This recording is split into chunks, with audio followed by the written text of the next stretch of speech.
Melbourne में हुए चौथे टेस्ट में भारत की करारी हार के बाद मानो टीम में हाहाकार मच गया। वह जिससे आमतौर पर शांत रहने वाले गौतम गंभीर के अंदर पुष्पा निकल आया। पूरे तूफान के साथ मैं फ्लावर कोच नहीं फायरी कोच हूँ। गंभीर ने बिना किसी का नाम लिए टीम पर अपना गुस्सा निकाला। बस बहुत हो गया, अब से मैं तय करूंगा कि टीम कैसे खेलेगी और जो मेरी बात नहीं सुनेगा उसे थैंक यू या गुड बाय। गंभीर का मानना है कि पिछले 6 महीने से उन्हें मजबूरी में चुपचाप बैठकर यह सब देखना पड़ा था, जबकि कुछ लालची खिलाड़ी टीम में अपनी जगह से चिपके हुए थे या अपने मन मुताबिक लपेटे में मारकर खेल रहे थे, बजाय इसके कि मैच की हालत के हिसाब से खेले। और नतीजा, कैप्टन रोहित शर्मा बल्ले के साथ पूरी तरह से नाकाम।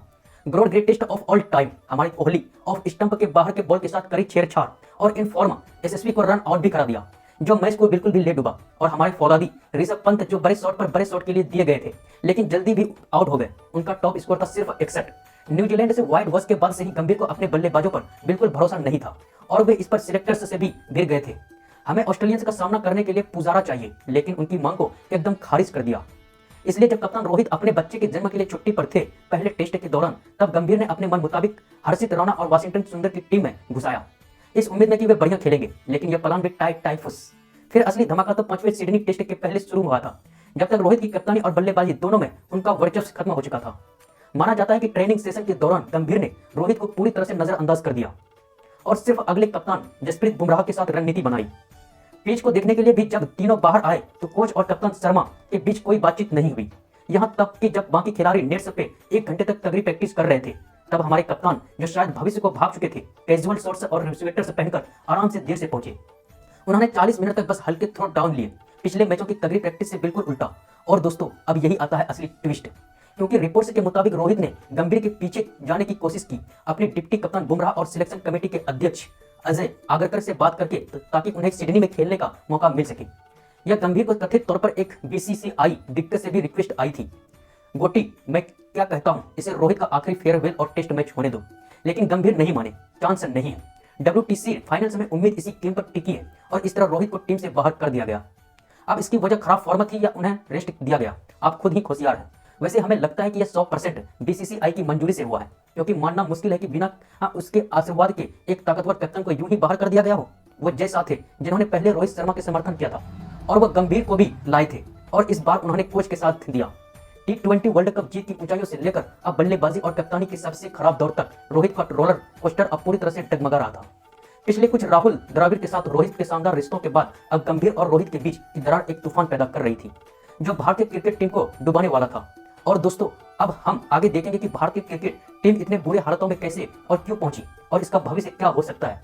लेकिन दोस्तों, जरा पर्दे के पीछे की कहानी जानने से पहले थोड़ा सब्सक्राइब कर दीजिए, थोड़ा नोटिफिकेशन का बेल आइकन दबा दीजिए और हमारे वीडियो को लाइक कर दीजिए। तो रोहित, जो आमतौर पर प्री गेम प्लानिंग में घंटों बिताते हैं और खिलाड़ियों से बात करते हैं, उन्होंने इस ऑस्ट्रेलिया दौरे पर ऐसा कुछ नहीं किया। वो हमेशा खिलाड़ियों के कंधा देते थे, जैसे जब उन्होंने संजू सैमसन को समझाया था कि उन्हें T20 वर्ल्ड कप फाइनल के लिए क्यों नहीं चुना गया, क्योंकि यह हो सकता है कि खराब फॉर्म ने उनके दिमाग पर इतना बोझ डाल दिया कि वो इसका असर उनकी कप्तानी और टीम के साथ उनके रिश्तों पर पड़ा। वैसे अगर कोच की बात करें तो राहुल द्रविड़ और रवि शास्त्री के टाइम में जितनी अच्छी खिलाड़ियों के साथ बातचीत होती थी, अब वैसी नहीं होती है। गंभीर ने जिम्मेदारी ठीक से नहीं निभाई है, क्योंकि रिपोर्ट्स के मुताबिक वे ज्यादातर खिलाड़ियों से उल्टा सोचते हैं। कई खिलाड़ियों का उनका काम करने का तरीका समझ में ही नहीं आता है और वे अलग अलग महसूस करते हैं, क्योंकि वे डरते हैं कि किसी भी हालत में गंभीर का रिएक्शन कैसा होगा। शायद इसी वजह से स्क्वाड के रिजर्व खिलाड़ी ने भारतीय रिपोर्ट्स के देर रात यानी कि 1:04 बजे ऑस्ट्रेलिया कबाब की दुकान पर शिकायत की, कोई मुझसे टीम में बात नहीं करता, ना कप्तान ना कोच, मुझे पता ही नहीं क्या हो रहा है। तो यह सवाल उठता है कि क्या रोहित और गंभीर की टीम की दुनिया की वजह से हमारे गोट अश्विन ने खुद को अलग अलग महसूस किया और सीरीज के बीच में ही संन्यास ले लिया। उफ, वह तो यह भी है कि सीनियर ने उनकी बात नहीं की, जैसे कि वे बस गाड़ी के एक स्पेयर टायर की तरह थे। और यही बात उनके पिता ने भी कही जब बेटे ने संन्यास लिया। मेरे बेटे ने अपमान की वजह से ऐसा किया कि अगर गंभीर ने कोहली, रोहित और अश्विन जैसे दिग्गजों को टीम से रिटायर करने की इच्छा थी नए लौंडा को लाने के लिए, तो वह इसे प्रोफेशनल तरीके से भी तो कर सकते थे, जैसे इंग्लैंड ने जेम्स एंडरसन के साथ किया। जिमी, तुम अगले साल एक के लिए हमारे प्लान में नहीं हो, अच्छा होगा अगर तुम अभी सम्मान के साथ रिटायर हो जाओ। गंभीर और रोहित के बीच की केमिस्ट्री की कमी ने टीम की एकता में दरारें डाल दी। रोहित की पीठ पीछे जब वे पहले टेस्ट के दौरान वहां नहीं थे, तब कम से कम 2 खिलाड़ियों ने कप्तान बनाने के लिए अपनी दावेदारी पेश की थी। सिर्फ हम ही टीम का यह सीरीज जिता सकते हैं। किसी को ठीक से नहीं पता कि वे कौन थे, लेकिन बता दें कि बहुत से खिलाड़ियों की कप्तानी की लालसा है, जैसे बुमराह जो सही मायने में इसका हकदार है, लेकिन यह राहुल और पंत भी है और गिल जैसे युवा भी। और फिर बात आती है हमारी कोहली की। अटकलें तो यह है कि उन्होंने खुद की मिस्टर फेस्टिक बतौर पेश किया अंतरिम कप्तान बनने की लालच में। मुझे लगता है कि ये युवा खिलाड़ी अभी टीम संभालने के लिए तैयार नहीं है। वैसे इस बात में कुछ सच्चाई तो दिखाई दिखती है, क्योंकि जब बुमराह पीठ के दर्द की वजह से मैदान से बाहर गए तो पंत नहीं बल्कि कोहली ने टीम की कप्तानी की थी। पिछले 5 साल में खराब फॉर्म और औसत सिर्फ 30 का होने के बावजूद भारत में स्टार कल्चर होने की वजह से ही कोहली टीम में अपनी जगह बनाए रखने में कामयाब रहे हैं। और इस सीरीज में उनकी भद्दी स्लेजिंग और बंपिंग के कारनामों से टीम के चारों ओर बस माहौल ही खराब हुआ है।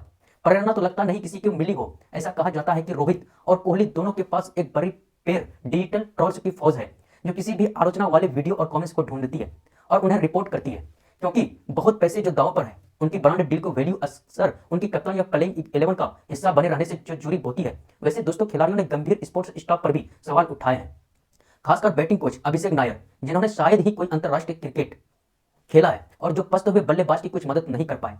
रिपोर्ट है कि पर्थ में मिली इकलौती जीत के बाद जो सीरीज का एकमात्र खुशी का पल था, खिलाड़ी जश्न मनाने के लिए अलग अलग ग्रुप में बढ़ गए थे, जिससे पुरानी एकता गायब हो चुकी थी। हालांकि भारतीय क्रिकेट में पहले भी ऐसा भूचाल आया हुआ था, जब कोच करेगा चौपल ने लगातार खराब फॉर्म में चल रहे कप्तान सौरभ गंगुली को बाहर कर दिया था।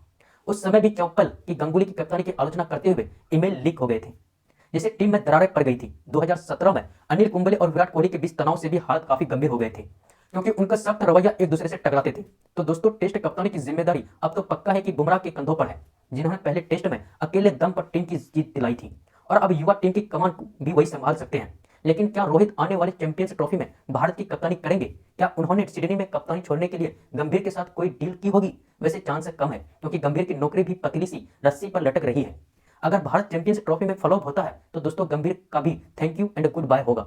शायद हमें ऐसे कोच की जरूरत है जिसे टेस्ट कोचिंग का अनुभव हो और जो टीम की एकता बढ़ाए, गंभीर जैसे नहीं, जिन्हें सिर्फ आईपीएल कोचिंग का अनुभव है। तो दोस्तों, क्या बीसीसीआई के गुद्दे में इतना दम होगा कि वह भारतीय क्रिकेट टीम के अच्छे के लिए दिग्गज सितारों का रिटायर कर दे और इसके अरबों प्रशंसकों को इसकी लड़ाई से जो झेलना पड़ रहा है उन्हें राहत दे दे? कमेंट करके जरूर बताइएगा। दोस्तों, मिलते हैं किसी नई वीडियो में, तब तक के लिए जय हिंद, जय भारत।